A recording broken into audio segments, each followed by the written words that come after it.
Welcome back, everybody.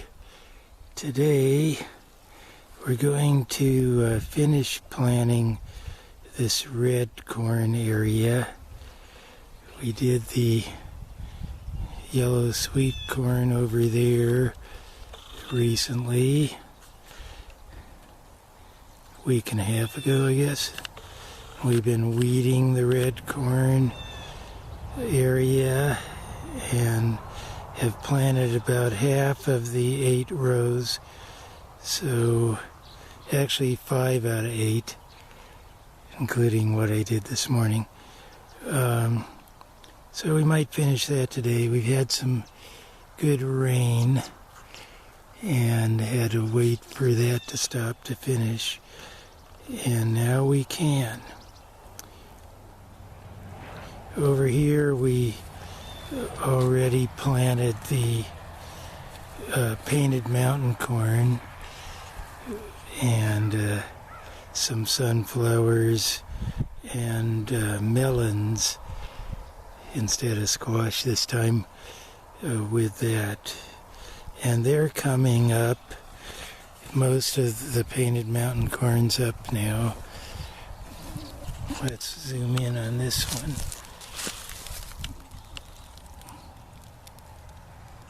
Yeah, there you can see them. So there are a lot of those up throughout the rows. And we'll be weeding them as they get larger and it's safe to dig around them.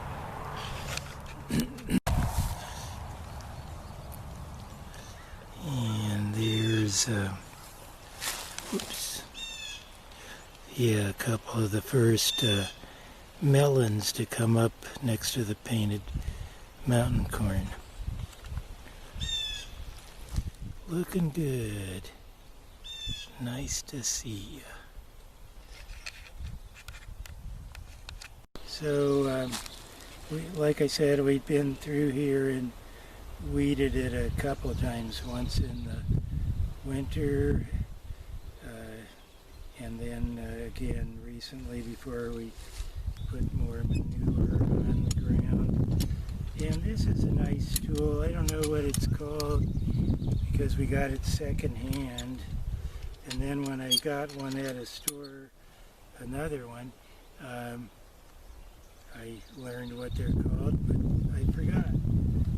So I just call it a twister thing, and I'm using it here to just mix in that manure that's been sitting on this for a long time.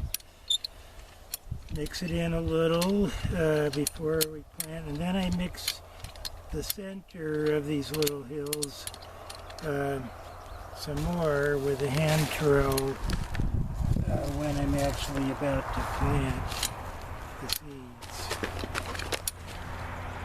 Nice tool.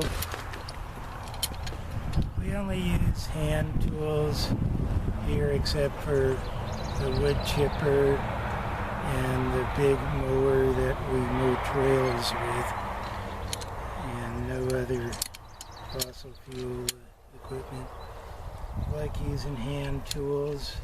I think it's a more advanced technology because I define advance as what's best for the earth, not what makes us do things faster, as if time were actually money, which is something I was going to talk about a little later. But now, I'll start planting again. This is the 6th out of 8 rows, and those are the rows we already planted. So, I'll just finish this row twisting here. Delete that. Okay, this is the red corn seed. You can see they're very beautiful and have a variety of colors. Yeah, look at all those beauties. Here, I'll put some out in my hand. So just thought you'd like to see them. And I'm going to take one of them right now and talk about the reason I like to plant them with this little end, the kind of the opposite of the rounded top. This little end pointing down into the ground is because I believe that's where the roots come out. And then when it's ready, the actual sprout pops off the top and pops through there and starts to come up out of the ground. Well, how do I know that? I don't know that. I had never looked it up. I just believe that's what the corn told me. So we can look that up on the Google or the YouTube and find a video maybe, or a chart or something that shows the germination of corn seeds, and see if that's true or not, and then I'll post that under this video on the blog. So that's for the future, but I really believe that. So I know that some people just drop them in the hole. I used to just drop them in any direction they fall. But I thought about that one day when I was looking at the seeds and said, I bet that's where the roots start. And that's what I've been doing since then. So we'll show you the process. And I know there are many ways of doing things, and many people have different methods, and don't worry about the rules of people unless you're a strict follower of your particular culture. I'm a little more concerned about the rules of nature and what the earth and all of our interconnected parts are telling me. I trust that more than the rules of people. Although I'll listen to people too, but nature first. So one of the things I learned the hard way is when I'm getting the ground ready, put the jar of seeds far away from me, so that I don't accidentally knock them over and spill them. Guess how I learned that the hard way? I'm sure you can guess. Now I have two tools that I use. This little trowel and this little weeding tool. I used to just use a stick to dig the hole, but these are handy and I don't have a rule about that, so I'm using these today. And so I go to the spot that I was twisting up with the twister tool, and I kind of refine it a little more by making it nice and broken up and soft in the middle where the seeds are going to go. And so I do that a little bit and make sure that goat manure and llama manure and bison manure, whatever manure happens to be here right now, is mixed into the middle. Then I set the little trowel digging tool away, and I take my hand and just kind of pat it into kind of a little shallow crater. And what we have here is little hills with craters in the middle. I know that some tribes and some people like to plant on hills, and some like to plant in craters, or waffles, as they call them down in the southwest among the Pueblo peoples down there. And so I have a combination of both. It's a little hill with a waffle, a round waffle in the middle. What do you call that? Or Belgian waffle? Okay, So I do that, and I take the little digging tool, and instead of a wooden stick, I'm using this today. And you make a hole about an inch deep, and I don't measure it with a ruler. We know what an inch is, and it's a general feeling of a measurement. It's not a mathematical exactitude that we're looking for here. And you make your little hole, and I pour out 4 seeds together.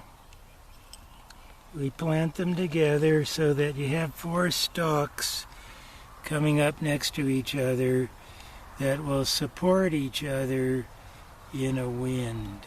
And we get some pretty good strong winds. I'm glad we're not having a really strong wind today, because the sound of the wind on the camera isn't very pleasant. We just have a gentle breeze on this middle of May spring day. So I'm going to drop these in here, and I don't turn them all, but if that little root part's facing straight up, I'll turn it, and they can go sideways or whatever, because they'll straighten themselves out on their own. You know, the stem will grow up and the root will go down. Maybe if they have to struggle a little to do that, they become a stronger plant. I don't know. I'm not real picky about it. And so, oh yeah, I do a little weeding as I go along. I'll come back and get that one later. A little cricket woke up out of this hole I'm starting to work on. Moving around there. It's a one-legged cricket I'm seeing. One back-legged. Wonder if it can still make its song with only one leg. I turn up a lot of earthworms in these, and little pill bugs and centipedes, and of course there's other little microscopic bugs. They all help to strengthen and break down the soil. And doing it this way instead of with some kind of big tiller machine, using the hand tool is more gentle and less harmful to these little bugs or friends or helpers. And so I prefer doing it this way than using a big machine. Same with the planting, you know. Some people plant with machines. And it's all because of that concept I mentioned earlier, time is money. Time isn't money. Time is just time. Money's very recent invention compared to the beginning of time.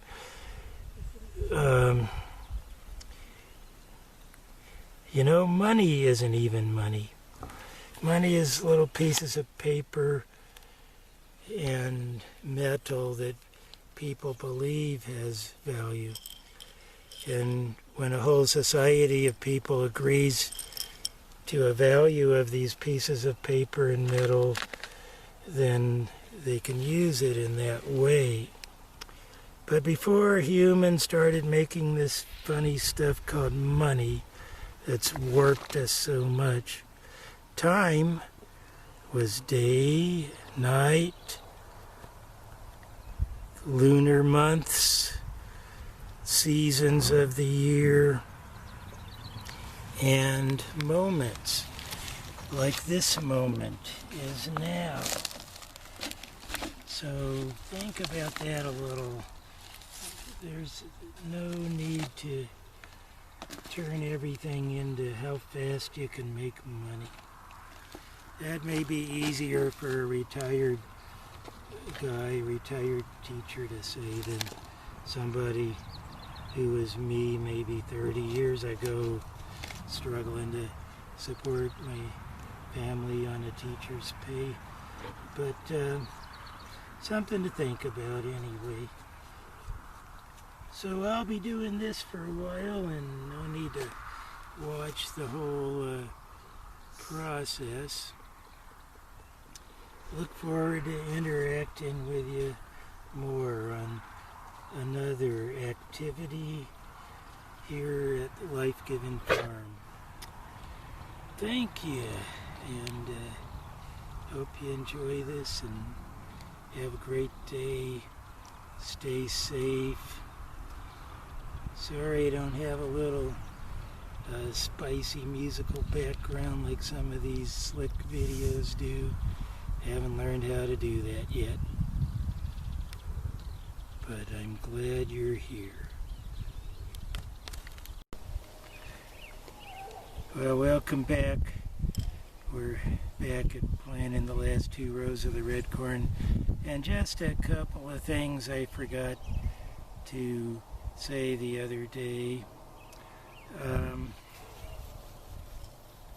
This red corn is Navajo, or Diné, as they say in their language, red corn, that we grow for flour. It's not the kind that you eat off the cob. You dry it out after you pick it. We braid the husks together and hang them up to dry in different places in the house and the garage. And then after a couple of months of drying, it's ready to grind up into flour or cornmeal. Flour is a little finer, cornmeal a little coarser, but we do both. I've got a bicycle pedal powered corn grinder that I got from the Mayans in Guatemala, Maya pedal. And okay, that was one thing. Another thing was I was talking the other day about the little light colored thing at the bottom of the corn kernels, and saying that I thought that's where the roots come out, because I just felt that's what the corn showed me. So I did look it up on YouTube, and that's true. The root comes out of that, and then the sprouted stem, when it comes out, can come out of anywhere on the sides or the top.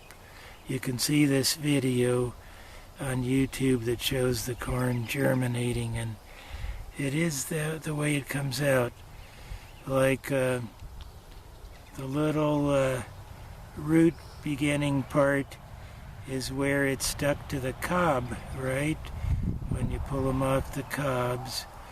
And so the corn cob's its original umbilical cord or embryo, and then when it goes in the ground, it from the same part of the kernel, it sends out an umbilical cord called a root into the ground and continues to receive nourishment while it's on its way to its second stage of life, becoming a corn plant. So I just wanted to share that. And I'll finish planting this set of 4, and then there is one more thing.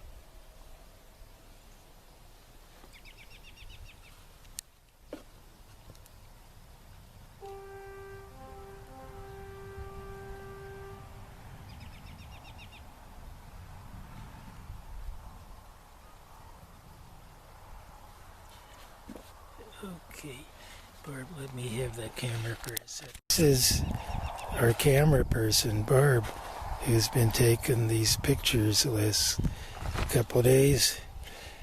We've been married almost 47 years. We got married when we were babies. If you're wondering how could she be married that long. Yes. And so the other thing I wanted to show you and describe, because I didn't the other day, is what's up with all this paper on the ground? You may have been wondering. All these scraps of paper around the corn. Well, you can see a little bit over here. This is cardboard from last year that we mulch with around all of the corn, and then it wears out, and we replace it the next year after planting. So that's why we haven't done it yet. We plant, we water it, soak it a few times real good, and then we put more fresh cardboard around all of the planted spots, these little hills with craters in them that I described for you the other day. So if you're wondering about that, that's what we do. It really cuts back on the amount of weeding you have to do and makes the weeding you do a little easier because the weeds under the cardboard have real shallow roots, easy to dig up.